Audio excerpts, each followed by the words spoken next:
Welcome to the May episode of the Library Show. We're well into spring and into wonderful programs at our libraries this month. I don't know, I'm probably a little bit biased, but I think they're exceptional. One of my favorites is at the Penn Wynne Library, and Claudine Cohick, who is a member of the Penn Wynne Library Board of Trustees, is here today to talk about it with us. Claudine, welcome to the Library Show. Thank you so much, Lenore. I'm delighted to be with you. Well, I have a little bit of a vested interest because when I first came to Lower Merion many years ago, Penn Wynne was my library. It was the library where my kids grew up. And then as time went on, I discovered the other libraries in the system. But this event that you have is so library specific, it's so book oriented. I love it. Tell us a little bit about it, please. Well, this event, importantly, is our biggest fundraiser, and we uh, we collect funds for programming, for the purchase of books, importantly. So that's really the purpose of it, but also it's a great community gatherer. And in fact, I was new to the community last year and learned about the Penn Wynne Library Board and subsequently joined it right after the event, at which I met a number of my community members. So it's a really terrific place to get to know some of the neighborhood and some of the library goers that you might see on a more regular basis. I think it's neat to say hello to people as you go in and out of the library, but to be there for an evening when there's an event and you can talk about the event and enjoy good food. Please tell everybody else about the food that you have as part of this. Oh, yes. Well, that's right. It does feel a little bit illicit in a way to be in a library after hours, uh, with food and alcohol is served. And we have our alcohol sponsors, our beverage sponsors from last year. We have Chadsford Winery, Conshohocken Brewing, and Boardroom Spirits coming. Um, and we also have a number of food sponsors that were with us last year, as well as new ones. Gosh, we have a great collection. It's going to be food to the hilt. We have, among many others, Nana's Kitchen, Federal Donuts, Jewish Family, Primo Hoagies, Cool as a Cuke, Care Packages, Jules Pizza, Centrellas, Sesame Spread Bagels, among many others. I just remember last year at the event, it feel like every corner I turned, there was a little table in which was a delightful dish to try. So And it's very exciting in that way. they're all sort of arranged in a way that makes them cocktail size. I remember liking that very much. It wasn't like you had a giant, let's say, piece of lasagna and you had to eat it and it was sloppy. Everything was neat. Everything was very easy to pick up and walk around and chat with people while you were eating, which was lovely. That's Um, right, streamlined for mingling. that's great. And the wine is a nice lubricant and the other liquor is a good lubricant. In addition to those things, there's an auction, I do believe. Is that right? That's right. There's a raffle and a silent auction, and we have, I think, right around 30 sponsors for this so far. So the silent auction is fun. And this year we have the option of writing in your number. So we're streamlining events so that each person will be able to have a number associated with their name, and you can provide your number in the silent auction so that Oh, you don't know with whom you're competing. oh, that's very So smart. instead of, oh gosh, I don't want to beat Bob out for that wonderful golf outing. There's a little bit of anonymity this time, and the raffle will take place too. And it's always exciting to learn whether you've won something at the end. Is the raffle a matter of gifts for different pulls of a ticket out of a hat? Or is there just one big prize, like half the money accumulated you get? Or The former, yeah, it's a number of different sponsors have provided gifts, and people can put their tickets then in a bag or a bowl or whatever we'll have, and then they're pulled at the end of the evening. oh, that sounds like fun. So there's a raffle, which you can participate in by virtue of buying a ticket. There's the silent auction, which you can get who knows what, all kinds of prizes and wonderful things. There's food, there's drink, and there's the opportunity to support the library, which is definitely a big part of this thing. Is there any book element? Do people win books as prizes, perhaps? I believe we may have a signed copy of a culinary book. Ooh, Otherwise, I'm trying to remember what that is. And I can't offhand. Um, well, but otherwise, no, I mean, it's really in the environment. And I remember last year kind of wandering through the aisles of the library thinking, oh my gosh, this is great. I just want to stop and check out books as I'm here. So while the raffle items, the silent auction items aren't many of them book themed, you are surrounded by books, which to me is very exciting. very nice. And while we're talking about the raffle, let's talk about how people get tickets to this event. Do they get them in advance? Can they get them at the door? What's the deal? Either. So we have a number of different kind of publicity offshoots, including on the Lower Merion and Penn Wynne websites, in which you can click to access a link to purchase tickets. And then at the door, if you haven't yet gotten a ticket, at the door at the event, which starts at 7 p.m. on May 11th, you can purchase a ticket at that time as well. And it's slightly more at the door, so better to get your tickets now. Can you get it from any librarian at the checkout desk? Is that possible? Oh, good question. I don't know. There must be a way. Yes, I would think if you're at the library in person to purchase a ticket, I'll ask about that. I don't know. But there are a number of online ways, and we're circulating flyers and signs. So hopefully people are seeing publicity. And there's a QR code on many of our flyers and signs that you can use your phone to access the link to get the tickets. Very forward thinking. And if I can turn the clock back just a little bit, people I assume can always go to the Penn Wynne page online as part of the LMLS website. That's right. There we'll have an easy link to purchase tickets and some description of the event as well. And I just want to mention too, last year we did hear that people hoped that it would be a little bit later. So we've extended the time from 7 to instead of 9. On the 11th, it will be to 9:30. So Oh. we heard you. We're making it a little bit longer this year. It makes it an adult evening and people just need to let their babysitters know if that's an issue. That's I'm right. going to go after 9:30.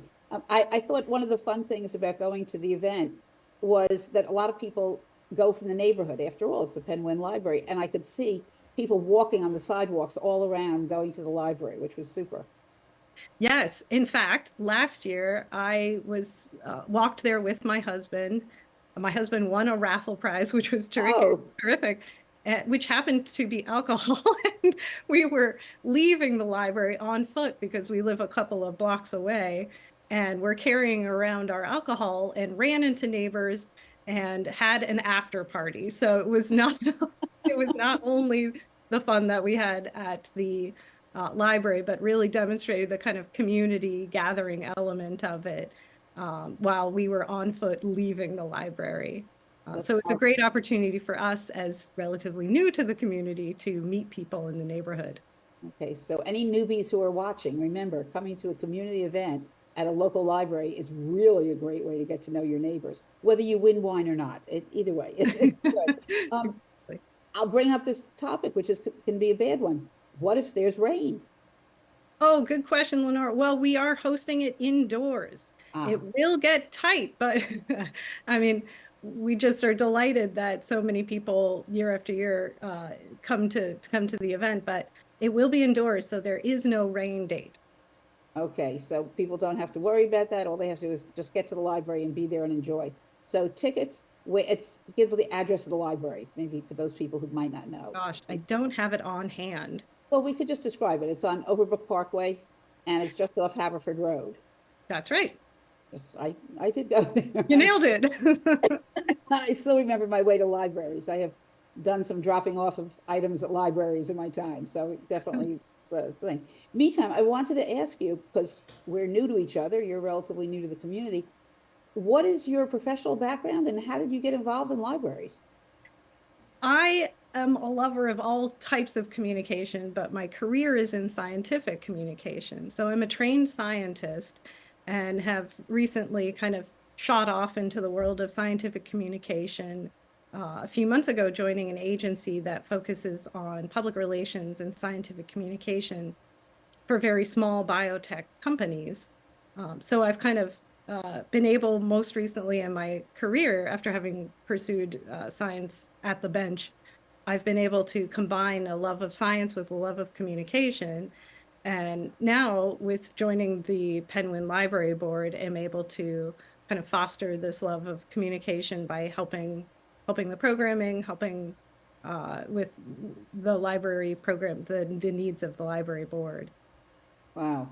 Isn't that interesting? So you can combine your love of science, your knowledge of communication, which has got to be useful in this as well as in many other areas, and your love of books. So that's great. People can do lots of different things. My theory is that people can hold alternating ideas in different hands, and they can really do very well with that. One other thing, does the Penn Wynne Library Board need more members at the moment? There are times when there are openings, so I just thought this is a good moment to mention it. Oh, good question, Lenore. I think we are full at the moment, but I Oh, do, good. Okay. things happen. I mean, there are definitely people rolling off within a certain amount of time. So we just, love to hear if there's interest of new potential members who want to jump in and roll their sleeves up and help. And there's no special expertise needed. Well, people can come to the library board with all kinds of backgrounds and pitch in. I assume if anybody's interested, they could write to the Penn Wynne Library, write online and say, put my name on a wait list, and when there's an opening, please consider me. That would work, right? Yes, that would actually be excellent. Yeah, if we had interest, that would be great.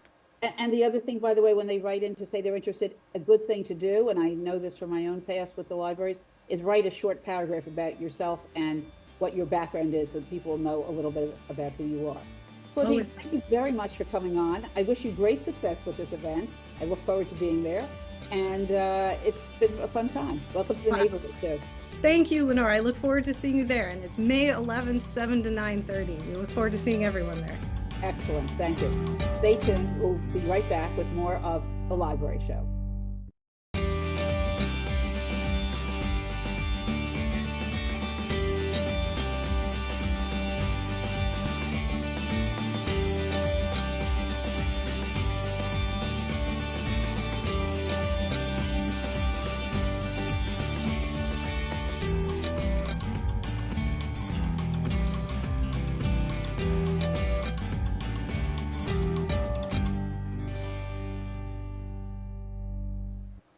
Welcome back to the Library Show. You know, many of you have preconceived ideas about libraries as places that have books. Well, obviously, you're right as it can be on that. But the libraries also serve as community centers and have varied activities. Today, we're going to be talking to Michelle Partlow, who's a retired educator, about her tremendous interest and commitment to Mah Jong. Yes, yes, you've heard about Mah Jong, you've heard about Maj, but now you're going to find out more about it, and we're going to pique your interest. Michelle, welcome to the Library Show. I'm very happy to be here, Lenore. Thank you. Michelle, I noticed that when I wrote a note to you, your email says professor. Were you a professor locally? Tell us about that, please. Yes, actually, I spent 40 years as an educator, Uh-huh. and most of them were as a school principal in Philadelphia. And following that, I became a full-time professor at 3 universities, and the last one was Temple University. But I wasn't teaching Mahjong. I No. was I was teaching educational leadership. Oh, that's a very wonderful thing. As a former high school teacher, I can appreciate that that's a very necessary subject these days. Thank you. Yes, my role was to train teachers and principals to be good school leaders. Ah, that's a challenging task. I think it's we're not getting political, folks. Don't worry about it. So tell us, please, because I know that the audience is always interested in the background of people who come on and talk about what they do, how you turned in the direction of Mahjong, and you're really quite an expert in that field. Well, thank you. Um, about right after I retired, my husband was ill and he wanted me to be home with him. And friends invited me to play Mahjong with them. And I got so involved that friends actually kidded me and said, people usually learn from each other and that's the end. But what I did was I went to the library of all places All and right. picked out every book on Mahjong. And I learned the strategies and I learned the probabilities and I learned the pattern and the histories. And then because I had been a teacher for so long, my daughter said, Mom, you're always a good teacher. Would you teach me and my friends? And that started me. And now I have been teaching for 9 years and have hundreds of people all over the country. I have them in California, Colorado, Florida, because I have become an expert in teaching it online, Wow. That's as well as in person, of course, which I well, love. well, that's a tribute both to your skill in the modern era where so much could be done by Zoom. I mean, we don't always come across that in our daily lives, but here are people who, no matter where they live, no matter, excuse me, what the time zone, because that can enter into it if it's California, they are learning Mahjong from you. That's kind of neat. Did these They people are. write to you on an ongoing basis after you finish doing the initial teaching? Well, actually, I have one of the things about Mahjong that is so wonderful is it's a game of socialization and fun. And I have friends now, good friends from Colorado, all over that I keep in touch with who were originally students of mine. Oh, that's marvelous. That's a Very great lucky. story. Yeah, I have had people on who do all kinds of different things. And this is, frankly, it was appealing to me because it is so different. But tell us a little bit about the history of Mahjong, because even though I used to play years ago, I never knew anything about the history. You obviously know it all.